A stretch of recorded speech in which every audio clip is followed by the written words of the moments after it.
Hello everybody, getting ready to do a engine coolant flush on my car. It's about 92,000 miles and it's due for another flush. So getting ready to do that, figured I'd take you guys along with me and show you guys how you can do it on your car as well. This will be done on a 2011 Nissan Sentra. And the first thing you're gonna need to do is you need to make sure that your engine has cooled down before you start doing anything, because your radiator is going to be under pressure. So if you can lightly touch the back of your hose here that leads to the radiator with your hand, if it still feels warm, you need to wait a while. So I'm going to give this maybe 15 or 30 minutes or so. Wait for it to cool down so that's cool to the touch, and then you can begin working on the car. Now before you start with this project, you want to make sure to jack the car up. You really only need to jack the front up. I've just done both sides because I've been working on a couple other projects today. But you want to make sure you get it up high enough to the ground where it's comfortable to work down here. I've got it probably about a foot off the ground, as you can see. You need to give yourself enough room to be able to crawl underneath the car and be able to work comfortably. All right. So it's had time to cool down now. It's still warm, but it's not hot anymore, so I'm not too worried about like steam sort of coming off of this. So I'm going to go ahead and pop the radiator cap and go ahead and unscrew this as well. This is the extra fluid reservoir that they have off to the side. And if you see, that reservoir has this line that kind of comes all the way over to the radiator. It's because that's where all the extra fluid is stored. So you'll want to take that cap off. And then the next thing we're going to do is we're going to pop off the radiator cap.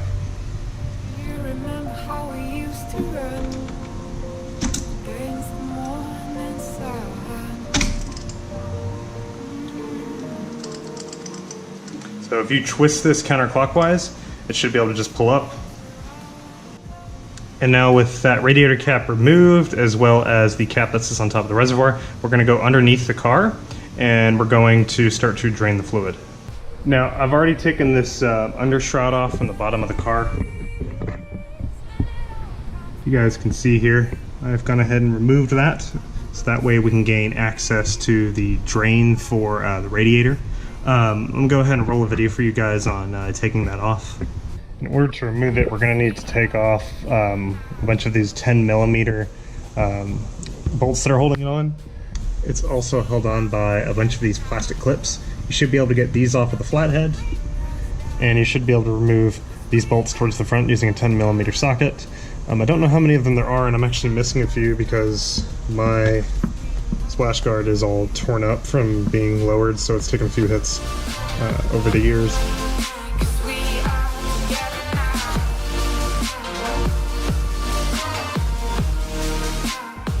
Now we're sitting underneath the radiator here. That's this huge support beam, and slightly off center, kind of towards the driver's side. I'm trying to keep from getting in the way of the flashlight, but you'll see right there, that is the actual drain for our radiator. So there's a little like knob that you can twist on the end there that you should be able to loosen it. On some cars you actually have to go to this hose, this lower hose, and you have to undo that to drain the fluid. But ours actually has this little drain valve here that we can use. So you just need to go up and twist that, and then you should be able to drain the fluid. What we'll do is we'll place a pan here underneath the car to be able to catch the fluid, and then all we're going to need to do is turn that knob to be able to release it. Okay, now I'm going to go up and try and turn this knob to release the fluid.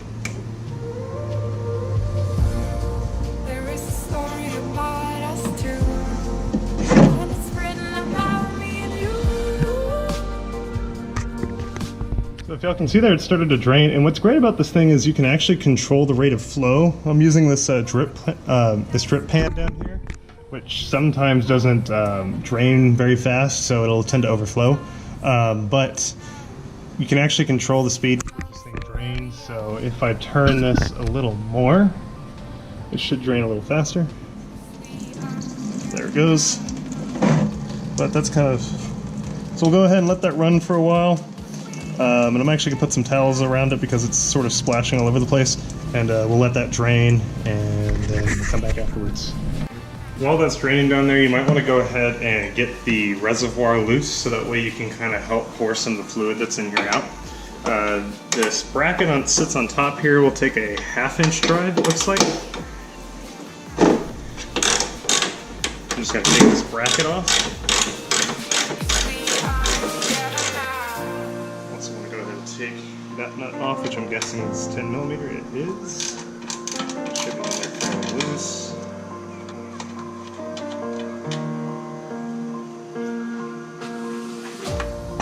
It does appear to be the only bolt holding that on.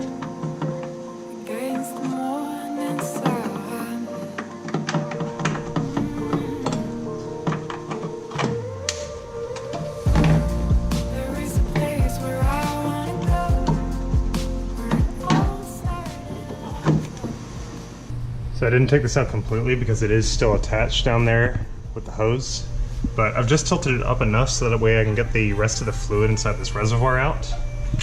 So I think it just finished pouring into the radiator, and once this stops running we should be good to go to start filling it back up.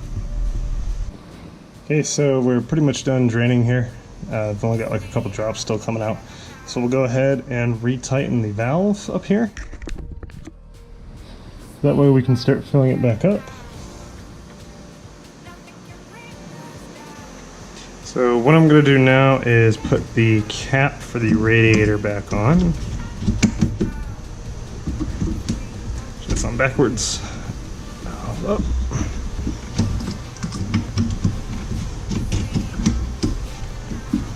Okay, so the cap's back on. Now, what you could do is you could start filling this up with your 50/50 antifreeze and water, but that's not the ideal way to do this. In order to properly flush the system, you need to actually go ahead and use some distilled water to be able to get all of that excess fluid out. You can pick this stuff up for like 50 cents from Walmart. Note that this is not the same stuff as what comes out of your filtered water at home. It's not the same as drinking water that you might get from the store. Distilled water is 100% pure water, whereas like filtered water still has like fluorine and calcium in it.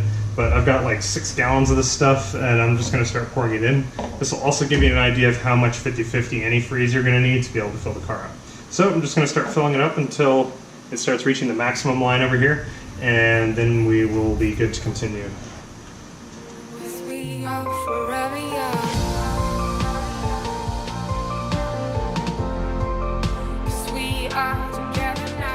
Okay, and I actually made a bit of a mistake by putting that radiator cap back on first, because that actually kept the pressure in here, so the water wasn't able to flow through the hose. So leave the radiator cap off and then go to fill it up from the reservoir. And then once we see the radiator gets filled up, we can stop filling up. Okay, so I'm actually at 1.5 gallons now, and it's not able to take any more water, and the reservoir over there is just about full. So it looks like this is as much as it's going to take right now. However, I do know when you turn the engine on, it's going to take some of that water with it. So once you start the engine, come back and go ahead and continue to fill this as it drains some of that into the engine. And then once it fills up again, you will then want to go ahead and run the engine for a little while.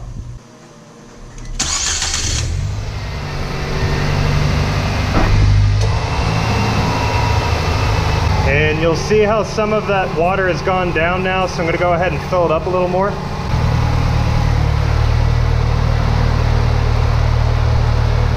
And once you start seeing the water level on that radiator drop, just go ahead and put the radiator cap back on and reinstall the cap on the reservoir.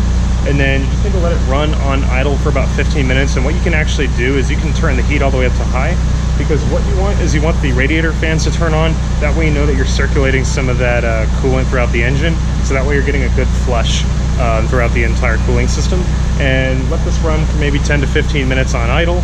And then we'll go ahead and turn the car off. Let the engine cool down again, then we'll drain all that fluid out.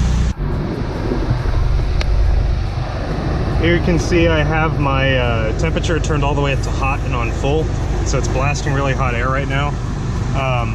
If it doesn't get up to operating temperature, like it was sitting at a quarter of the way, you can rev it up to like 3,000. I revved it up to 3,000 RPMs and let it do that for about 30 seconds. That helps heat the engine up. So you want it to get up to operating temperature. And then, as I said, let it run for like, I don't know, 10 minutes or so, just so that way it can flush all the coolant through the system. All right, so it's been about 10 minutes now. Go ahead and cut the engine. Okay, and then once again, the engine's gonna be pretty hot.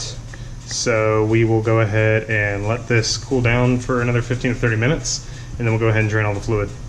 Unfortunately, I had to stop filming because the battery in my camera was starting to die. But at this point, you just need to flush the radiator a couple more times with distilled water. You're gonna follow those exact same procedures that I just showed you. And once you've flushed it a couple of times, once you stop seeing the color of the antifreeze inside the water, you can then go and fill it up one more time, but this time using your 50-50 mix of antifreeze. That ratio is pretty important, but it also can vary depending on where you live. If you live somewhere where temperatures are a lot colder than here in Texas, for instance, then you might need to use a higher mixture.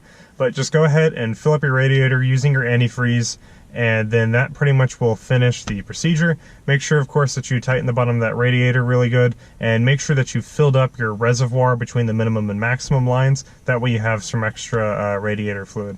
Anyways, that's it for this video, guys. Thank you for watching. I hope you found this helpful. Give it the thumbs up if it did, and I'll see y'all in the next video.